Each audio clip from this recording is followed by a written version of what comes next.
स्वयंसेवी संगठन नवदृष्टि ने श्रमिक बस्ती लालघाट में बाल श्रमिक विद्यालय आरंभ किया। आशा है कि इस स्कूल के खुल जाने से आसपास रहने वाले उन बच्चों के जीवन में साक्षरता और ज्ञान का उजास फैल सकेगा जो शैक्षिक संस्था की अनुपलब्धता और जागरूकता के अभाव रूपी कुहासों से अब तक ढके हुए हैं। अनेक तरह के सामाजिक कार्यों के प्रति समर्पित स्वयंसेवी संगठन नवदृष्टि ने लालघाट की श्रमिक बस्ती में बच्चों को शिक्षा मुहैया कराने के लिए बाल श्रमिक विद्यालय आरंभ किया। इसी शिक्षा सत्र से आरंभ हुए इस विद्यालय से बस्ती के छोटे बच्चों के लिए प्राइमरी स्तर की शिक्षा प्राप्त करने की सुविधा हो गई है। विद्यालय का उद्घाटन करते हुए छत्तीसगढ़ विधानसभा के पूर्व उपाध्यक्ष व समारोह के मुख्य अतिथि श्री बनवारीलाल अग्रवाल ने उम्मीद जताई कि इस विद्यालय के आरंभ हो जाने से लालघाट के बच्चों को साक्षर बनाने में मदद मिलेगी। उन्होंने इस प्रयास के लिए नवदृष्टि की सराहना की और आश्वासन दिया कि वे संगठन को हर तरह की मदद देने की कोशिश करेंगे। कि वही देश तरक्की किया है जिस देश का समाज उस देश के नवनिर्माण में सामने आया है। सरकार के भरोसे कभी भी किसी देश की पुनर्रचना नहीं होती और न ही वह देश समृद्धि की ओर बढ़ता है। सरकार के भरोसे सरकार भी उस भरोसे में एक फैक्टर होता है, ये बात अलग है। सरकार भी सहयोग कर सकता है। राज्य के निर्णय ऐसे होते हैं कि देश आगे बढ़ता है, समाज में समृद्धि आती है। लेकिन अगर हम सोचें कि ये सरकार ही करेगा तो यह इससे बड़ा छद्म विचार, सूडो कंसेप्ट और कुछ हो नहीं सकता है। और इसलिए हम हमेशा इस बात के पक्षधर हैं कि हमारे देश को अगर आगे बढ़ाना है तो समाज को जगाना होगा, लोक शक्ति को जगाना होगा और लोक शक्ति को दृष्टि देना होगा कि वही इस देश के नवनिर्माण में लगे।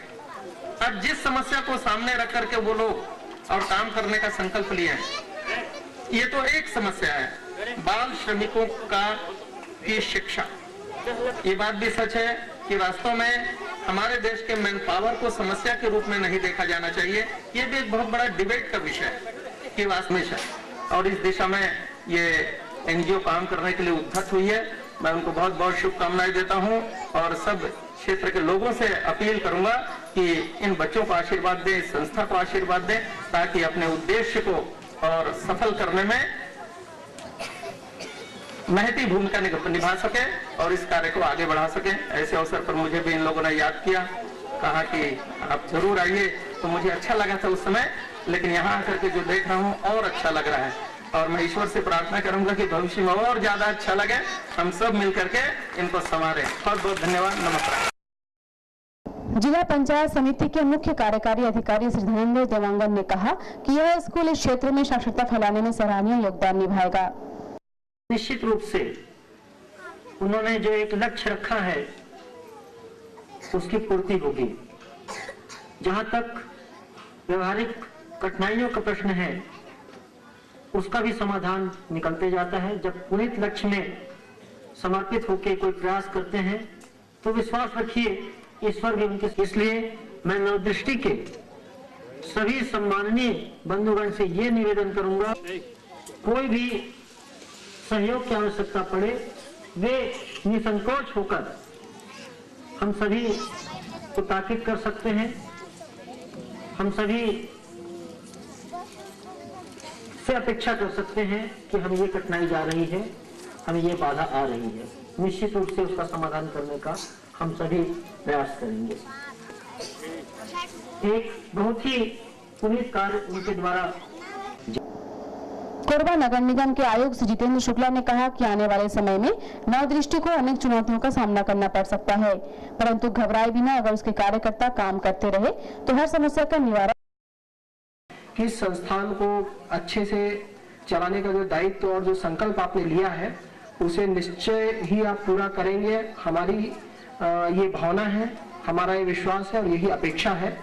और यदि इसे कर पाते हैं तो नगर निगम द्वारा जो संचालित एक बाल श्रमिक विद्यालय है उसके संचालन पे आप सभी की महती भूमिका को हम सहयोग के रूप में लेने के लिए उद्यत रहेंगे। इस बिंदु पर मैं माननीय पार्षद श्री वर्मा जी से अनुरोध करूंगा, क्योंकि ये इलाका आपका है, इसके संचालन पे जो भी सहयोग होगा, मार्गदर्शन होगा, कठिनाइयां आएंगी, उन्हें दूर करने पे आप अवश्य ही इस नवदृष्टि एनजीओ को सहायता और सहयोग प्रदान करेंगे। यह संस्था समाज सेवा के इस रूप पे जो उतरी है उसे पूर्ण रूप कर पाएगी, ये मेरी शुभकामनाएं हैं। नगर निगम की ओर से मैं आप सभी को शुभकामनाएं देता हूं। धन्यवाद। जिला अस्पताल के मुख्य चिकित्सा अधिकारी डॉक्टर आर.के. ताम्रकर ने कहा कि इन इलाकों में रहने वाले बच्चों के सामने साक्षरता के अलावा दूसरी समस्या स्वास्थ्य संबंधी भी होती है, जिसका हम सबको मिलकर हल निकालना होगा। कोई भी नहीं चाहता है कि उसके बच्चा आगे न बढ़े, लेकिन माँ बाप की जो मजबूरी इनको इस तरफ धकेलती है, आर्थिक मजबूरी। आज के समय में अर्थोपार्जन, इस महंगाई समय में अर्थोपार्जन बहुत ही अनिवार्य है। ऐसी स्थिति में यह जरूरी है कि उनके माँ बाप को इस प्रकार से प्रेरणा में पहला जो अपना हितग्राही होता है बच्चे, और उसको प्रभाव करने वाले माँ बाप, उसके ऊपर में होता है जनप्रतिनिधि। सहयोग से यहाँ के पार्षद भी उपस्थित है, तो उनके सहयोग आप लोगों को देने के लिए, इस संस्था को देने के लिए, पर जनप्रतिनिधि भी है और शासक भी है, प्रशासक भी है, सभी का आप लोगों पे सहयोग मिले। और ये छोटा से जुड़ा नहीं है, अभी तो शिशु अवस्था में है, पता नहीं इसमें क्या क्या नहीं और आगे करना पड़ेगा। बहुत सारी कठिनाइयां भी आएंगी, उस कठिनाइयों को झेलते हुए आगे बढ़ना। और एक किसी भी चीज को चारों तरफ दिमाग में दौड़ने के बजाय एक किसी भी चीज पे लक्ष्य अपना बनाकर चले, और उस लक्ष्य के साथ साथ में ऑटोमेटिक ही स्वयं ही सभी चीजें उसमें शामिल होती चली जाएगी। जैसे कि अकेला चला था और कारवां बन गया, उसी हिसाब से बच्चों के माध्यम से अब चलिए, उसके साथ में बच्चों के माँ बाप जुड़ेंगे, जनप्रतिनिधि जुड़ेंगे, शासक जुड़ेगा और प्रशासक जुड़ेगा। जहाँ इतने सारे लोग हैं, हरसक इसका प्रयास करूंगा कि उसका निराकरण, समस्याओं का निराकरण किया जा सके।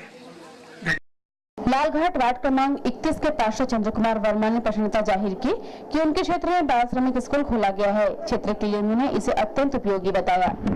को शिक्षित कर सके और उनकी रोजी रोटी भी ना जाए, उनको आगे तकनीकी जानकारी छोटी छोटी जैसे मोमबत्ती, अगरबत्ती दोनों बनाने के लिए प्रशिक्षित किया जा सके। ऐसे कार्यकर्ता अगर आते हैं तो मैं उनका साथ दूं। बच्चे अभी इस स्कूल में अध्ययनरत हैं, कक्षा 1 से 5 तक है। हमने जनवरी में कहा कि भाई जो बच्चे स्कूल में आएंगे उसको 15 अगस्त को मेरे द्वारा निःशुल्क स्कूल ड्रेस दिए जाएंगे, तो उसका भी कुछ असर हमारे यहाँ पड़ा है और बच्चों की वृद्धि हुई है। लेकिन वो बच्चे अभी भी नहीं आ पाए जो काम करते हैं, तो मैं इसके लिए बेहद ही चिंतित था और आज मैं चिंता से ऐसा लगता है कि मैं मुक्त हो रहा हूं। और मुझे उम्मीद है कि आने वाले समय में यह संस्था सफलतापूर्वक इस प्रांगण में इसको संचालित करेगी। और इसलिए हमने कहा कि आप लालघाट के स्कूल में शाम को क्लास लगाइए, पूरा सहयोग करेंगे। बिजली नहीं है तो उसकी व्यवस्था किया जाएगा। बारको मैनेजमेंट के द्वारा यहाँ पर पंखा और ट्यूबलाइट दिए गए। बिजली के अभाव में हम लोग नहीं लगा पा रहे हैं, हमारे बच्चे ऐसा ही बैठते हैं, तो उसके लिए भी हम लोग प्रयास करेंगे। नवदृष्टि के सचिव श्री मुकेश कुशवाहा ने कहा कि बाल श्रम देश की एक बहुत बड़ी समस्या है, क्योंकि ये बच्चे अशिक्षित रह जाने के कारण सारी जिंदगी विकास के लिए तरस जाते हैं। उन्होंने संपूर्ण समाज से आह्वान किया कि इस बुराई को नष्ट करने में नवदृष्टि की मदद करे। हम लोगों की संस्था जो है ये सायकालीन कक्षाएं शुरू करेगी इन बच्चों के लिए। ये जो होगा हमारे मिशन का प्रथम चरण होगा। इसके अंतर्गत हमारा पहला प्रयास यही होगा कि ये जो बच्चे और इनके माँ बाप, इनका माइंड सेटअप कुछ इस तरीके से किया जाए कि शिक्षा के प्रति इनकी जागरूकता बढ़े।